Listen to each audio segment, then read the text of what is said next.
നമുക്ക് ഹെൽത്തി ആയിട്ടുള്ളൊരു ഉപ്പുമാവ് ഉണ്ടാക്കി നോക്കിയാലോ. കുറച്ച് മുരിങ്ങയില നേരേക്ക് വെച്ചിട്ടുണ്ട്, അതിലേക്ക് പിന്നെ ക്യാരറ്റും ബീൻസും അരിഞ്ഞ് വെച്ചിട്ടുണ്ട്.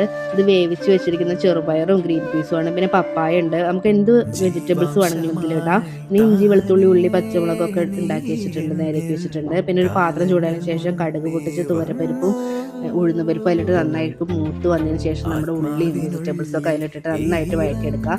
അതിനുശേഷം നമ്മൾ വേവിച്ച് വെച്ചിരിക്കുന്ന ഗ്രീൻ പീസും ചെറുപയറും അതിലിട്ട് കൊടുക്കുക. അത് നന്നായിട്ട് വാടി വന്നതിന് ശേഷം നമ്മുടെ മുരിങ്ങയിലയും കൂടി അതിലിട്ട് കൊടുത്തിട്ട് നന്നായിട്ട് ഇളക്കി കൊടുക്കുക. അതിനുശേഷം കുറച്ച് ഉപ്പും കൂടി ചേർത്തിട്ട് നന്നായിട്ട് വഴറ്റിയെടുക്കുക. ഞാൻ ഇവിടെ ഉപയോഗിച്ചിരിക്കുന്നത് പുട്ടുപൊടിയാണ്.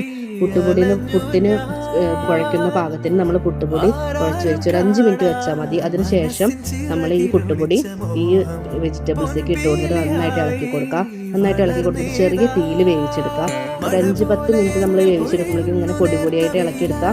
നല്ല പൊടിയായിട്ടുള്ള ഉപ്മാവ് റെഡിയായി കിട്ടും. ഇത് ഞാൻ സ്കൂളിൽ ഒരു ഫുഡ് ഫെസ്റ്റിവൽ ഉണ്ടായിരുന്നു, അതിന് വേണ്ടിയിട്ട് ഉണ്ടാക്കിയതാണ്. എല്ലാവർക്കും നന്നായിട്ട് ഇഷ്ടപ്പെട്ടു. ഈ ഒരു ഉപ്മാവിനായിരുന്നു ഫസ്റ്റ് കിട്ടിയത്.